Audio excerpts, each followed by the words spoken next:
Hi everyone, welcome to Garden Air, and today I'm showing you how to can tomato sauce and make tomato bisque. So today I am canning tomato sauce, and I have a Cucina Pro tomato juicer that makes this incredibly easy to do. So I'm just going to be chopping up my tomatoes, putting them in here, and it will skin and de-seed all of my tomatoes, and it will come out sauce the other end. So I'm going to show you what I do to can my tomato sauce. And I keep my tomato sauce completely natural. I just sauce it and can it, and then I work on seasonings and things when I'm making something later on with it. So I'm going to do a very simple tomato sauce. We're going to do some canning, and let's get busy in the kitchen.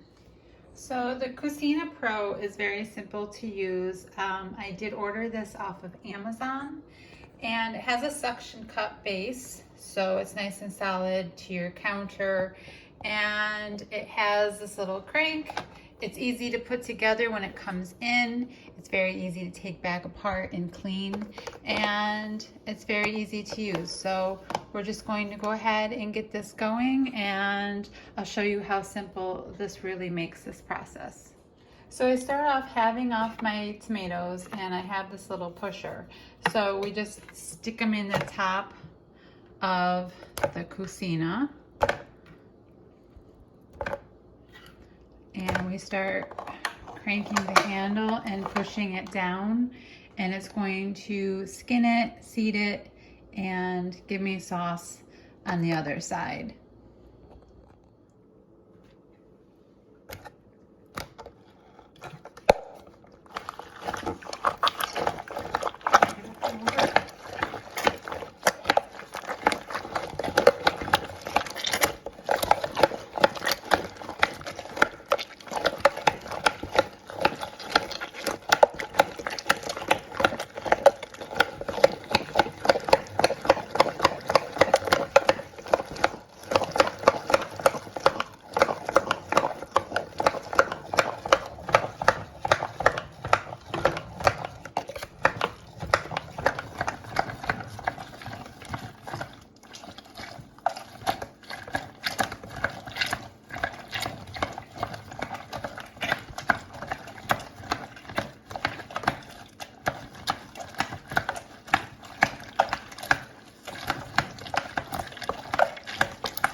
Okay, so I have my tomatoes all juiced and they're ready to go on the stove.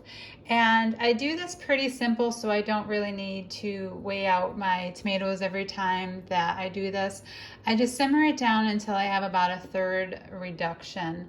So not quite half of a water loss is what I'm going for. The tomatoes need to be heated very well all the way through in order to be canned. We're killing off germs in the process so that everything will be able to store well once it's canned and sitting on your shelf.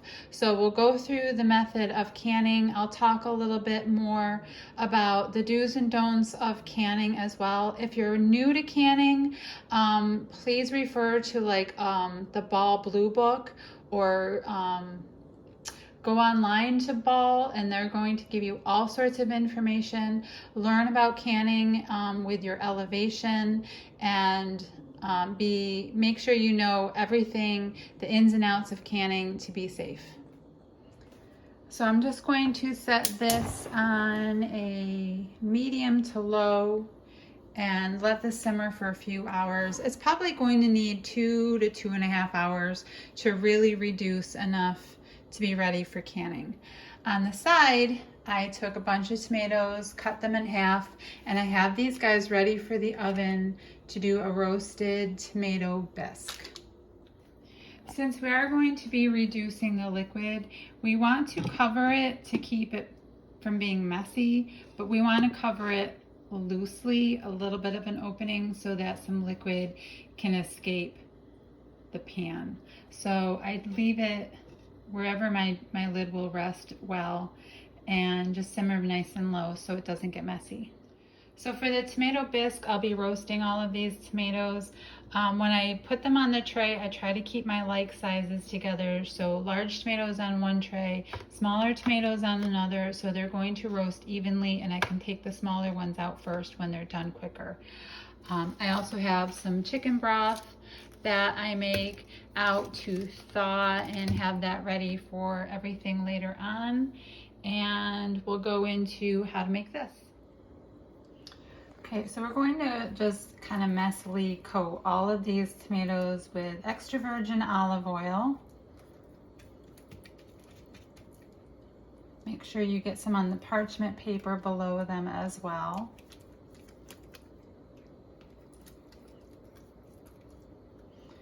And you can't really have too much olive oil, so use as much as you like.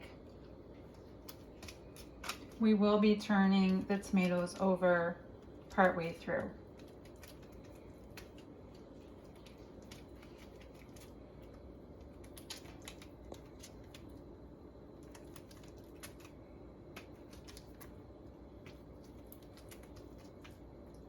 So just be generous with your olive oil.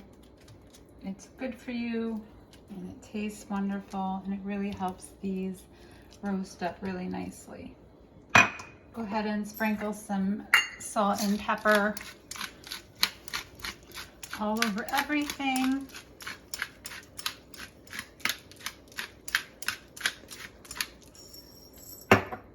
You can even do a little granulated garlic if you like, but I like to add pure garlic a little bit later. You can also roast a whole garlic clove in the oven with your tomatoes. Actually, I think I'm going to do that. Okay, so I have a terracotta garlic roaster. So I'm just going to set my garlic in there. I cut its top off to just kind of expose the garlic cloves inside.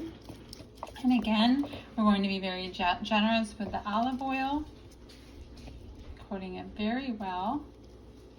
And we'll just put its little cover on from there, and it's going to roast nicely for us. So I set the oven at 420 degrees, and we're going to get everything set in there until our tomatoes start to roast up, begin to blacken a little bit on the tops.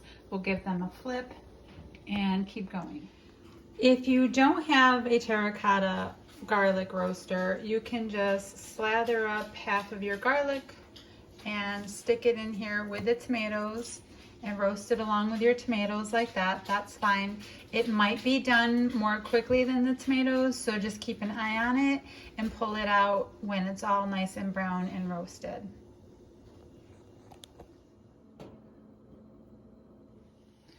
So these don't really take too long in the oven. They're going to start sizzling up pretty quickly. This is about 7 minutes in. So after about 12 minutes, I'm going to give them all a flip.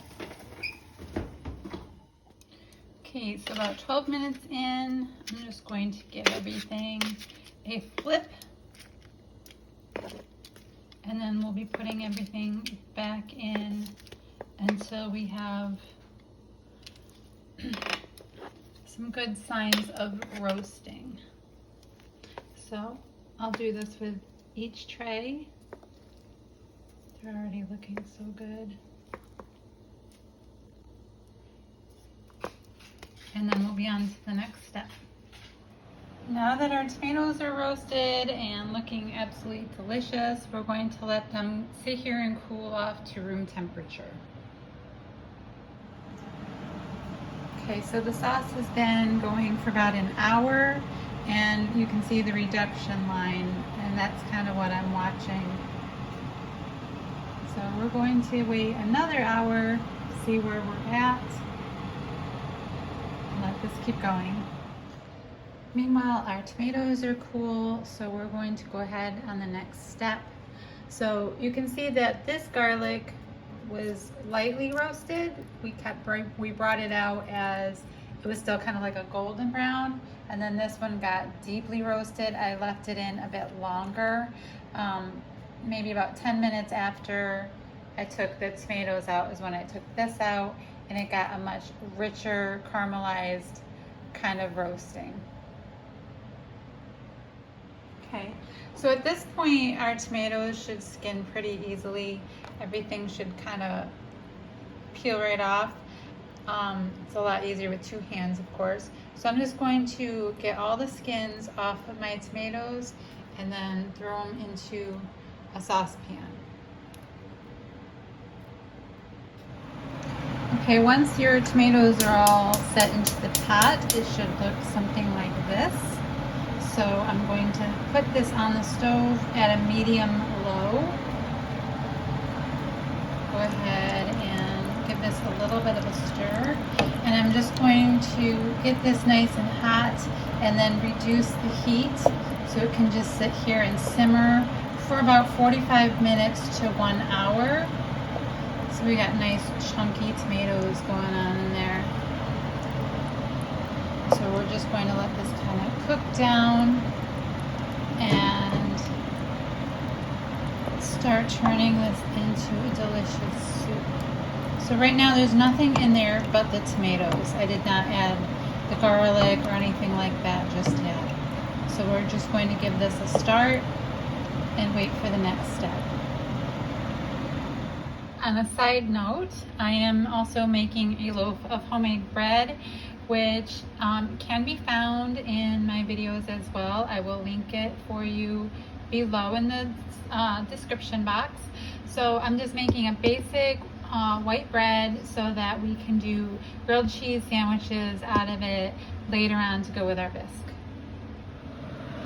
At this point early in the soup, it's not a big deal if you got some skins in there or if there was still a lot of the tomato attached. As it's cooking, that's going to continue to come off, and a lot of your skins will end up curling and rising to the top of the liquid and then be easy to remove at the end. So if you got in there, don't worry about it. They will come out later, and even if they don't come out, it's not a big deal.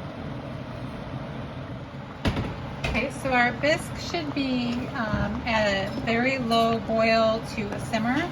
If it's boiling too heavily or if your tomatoes are a little too thick and sticking to the pan, you can go ahead and add a little broth to this now. You can do some chicken broth, or if you want to keep it vegetarian, do some vegetable broth. You can even do beef broth. Anything that you like that sounds good to you will work. So go ahead and throw about a cup in there if your soup is sticking. Otherwise, you can continue to cook down just the tomatoes for a little while longer. Okay, the sauce is reducing pretty well now. You want to go about 1/3 to 1/2, depending on the thickness you like it at for canning. I usually add a bit of tomato paste when I make sauce anyway, so it's okay if I keep it a little thin, and then I'll cook it down some more when I'm actually making sauce from it. So at this point, I'm going to get a canner ready and start boiling some water and have my jars ready. So I have to put these in the boiling water to sterilize them, and I have some of my tools out ready for canning. So I'm going to go ahead and give these, I'm going to let the water get a little bit more boiling than that, and then I'll get these guys placed into it. Okay, my water is boiling pretty good. So I'm going to go ahead and put my jars in, and I just want to completely submerge them. Fill them up. The jars and the lids go into the water. So we'll pop the tops all in there. Everything goes right in.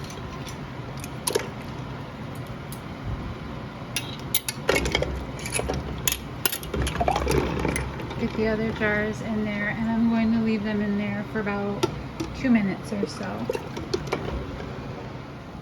Now, when you're canning vegetables, acidity is very important, and I'm following the Ball Blue canning book, and I'm doing quart jars, so I have to add 2 tablespoons of bottled lemon juice to each jar. If I was doing pints, it would be 1 tablespoon, and I will put that on the screen. You can also use citric acid, so I'll put the amounts on the screen for you. So these jars did just come out of the canner, out of the boiling water, and I'm going to add 2 tablespoons of bottled lemon juice to each jar before filling.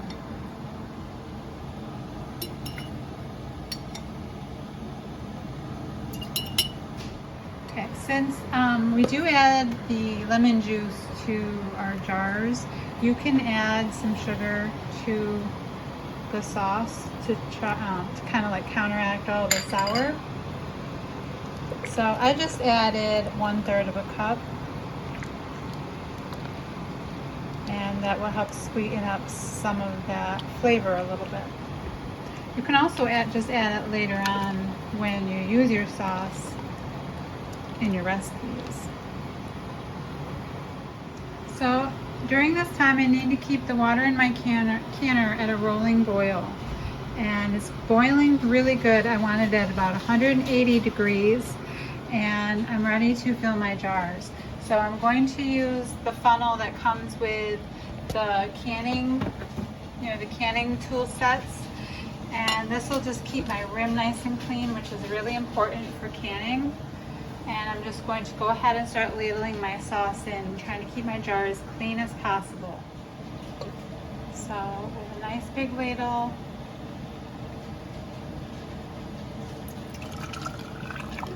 we're going to ladle in, and we're going to leave a 1/2 inch head space. And if you have your tool set, you should have the little measuring stick to make sure you leave a 1/2 inch on the head space. Get this filled up, and then we can measure. So if you have your canning tool set, you'll see this little piece here, and on the little steps, they're marked with the inches. We want to find the 1/2 inch mark and set that on our jar and measure where our sauce is. We want it to just touch our sauce in the jar. So I need just a touch bit more sauce in there, and we'll be good for this jar.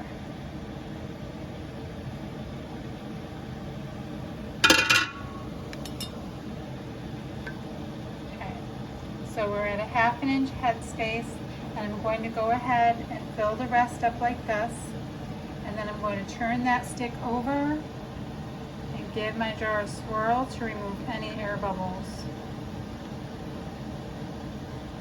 keeping my rims very clean. After removing air bubbles, I take a piece of paper towel and I dip it lightly in my boiling water and just go quickly around the edge of all of my jars to make sure they're clean, as well as the very top lip.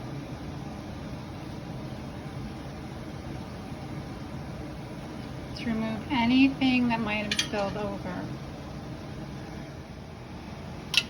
Now I can go ahead, grabbing everything from the edge and not touching anywhere in the center of my lid. Go ahead and place all my lids.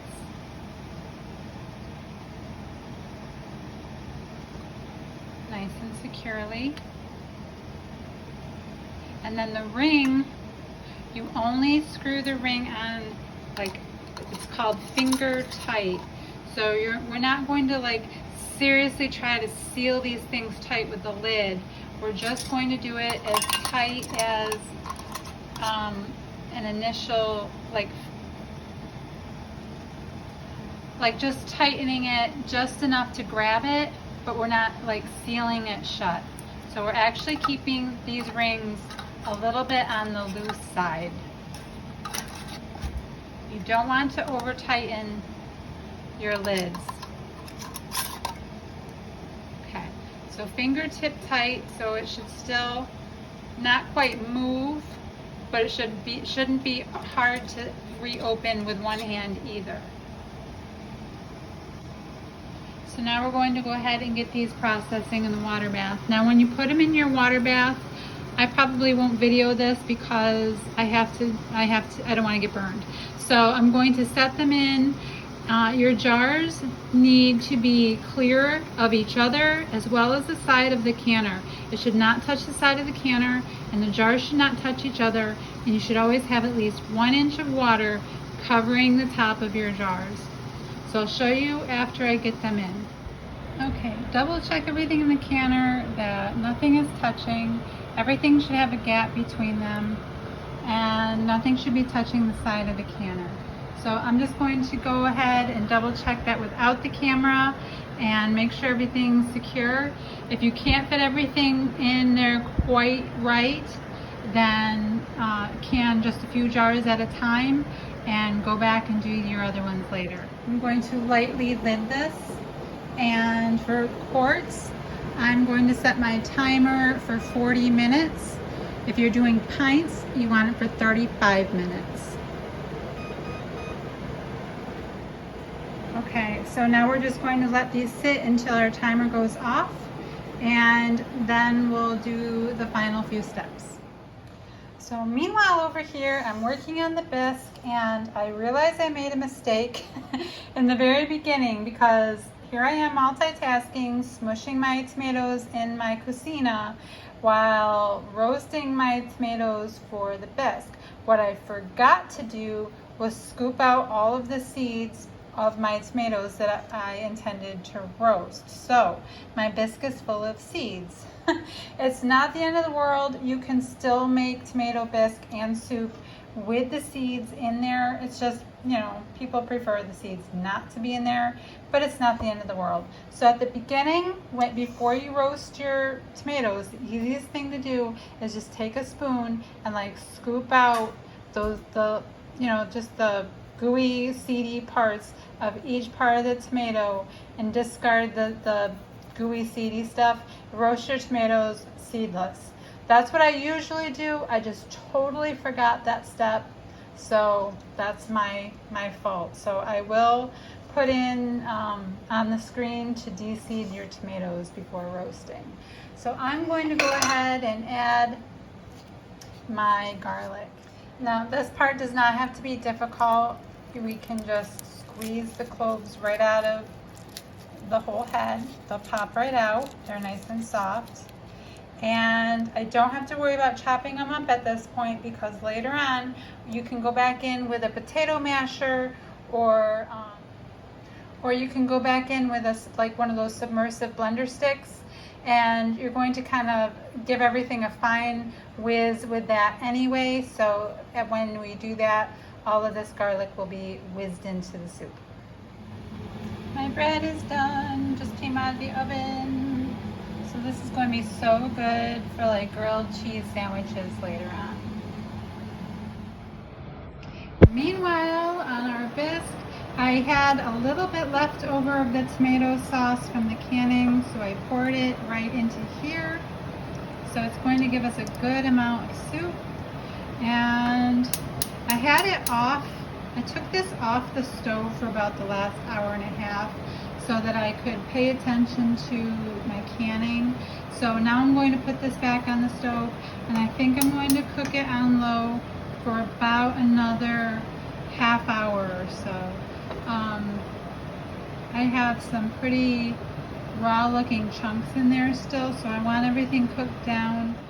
So a half hour later, my soup is cooked down really well, so I'm going to use the submersible blender and start blending everything down until smooth. And you'll see that even if you do leave the seeds in the tomatoes, by this point it's not going to matter so much. They're going to be really, really soft and hardly noticeable at all in the bisque. So just blend for about 1 minute until everything is smooth. You want to make sure the garlic is well worked through. All of your chunks are nice and smooth.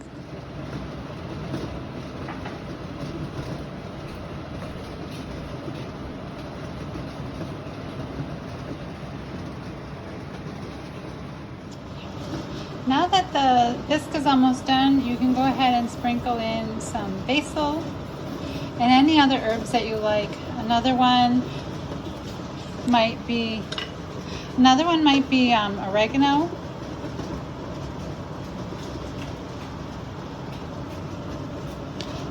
And now that the soup is done, you can see that the seeds being left in there really weren't too big of a deal. It's still a nice and smooth soup.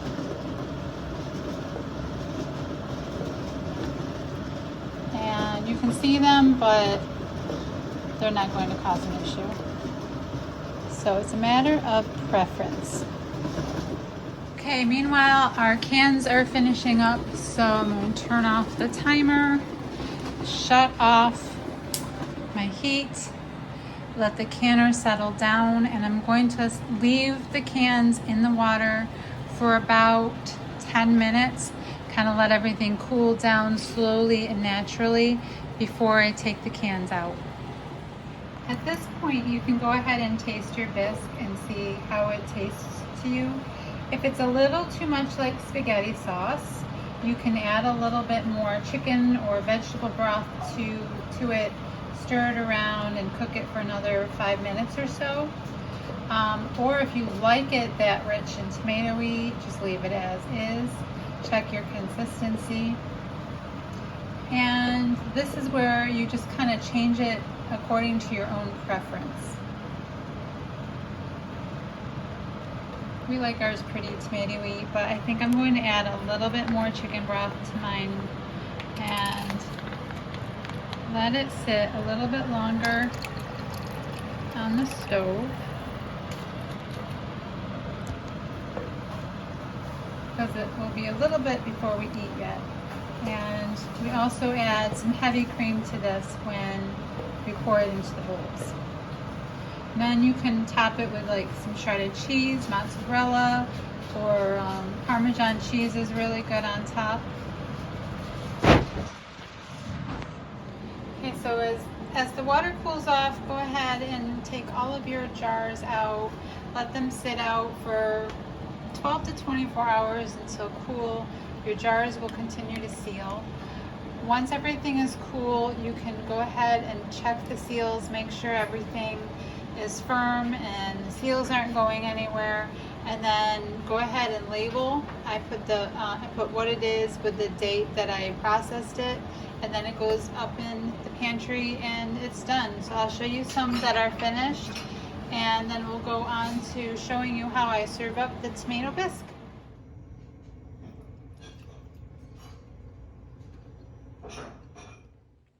Once your bisque is finished, serve it up with a dollop of cream in the middle and a little sliced cheese, a grilled cheese on the side, and it's delicious. I hope you enjoy it and have a wonderful night. Thanks for watching. Bye.